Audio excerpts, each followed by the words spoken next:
তিস্তায় পানির আগ্রাসন ভারতের ঐতিহাসিক আধিপত্যবাদের অংশ বলে মন্তব্য করেছেন বিএনপির সিনিয়র যুগ্ম মহাসচিব রুহুল কবির রিজভী।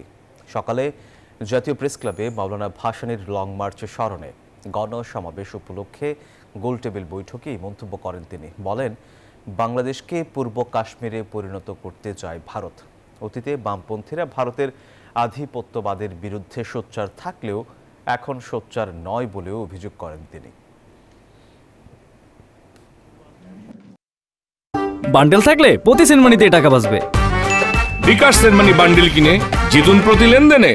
৭২-এর পর থেকে ভারতের আগ্রাসনী রূপকে তাত্ত্বিক যে অভিধায় মানে এটাকে অভিহিত করেছেন, এরা তো সবাই বামপন্থী ছিল।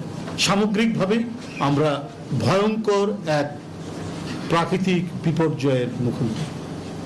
রাজশাহী আমাদেরই এলাকা, আমরা যে এলাকায় আমরা থেকেছি, এই ফারাক্কা বাঁধের ব্যাপারে বলেছি প্রাকৃতিক হবে, বিপর্যয় দেখা দেবে, হচ্ছেও তাই।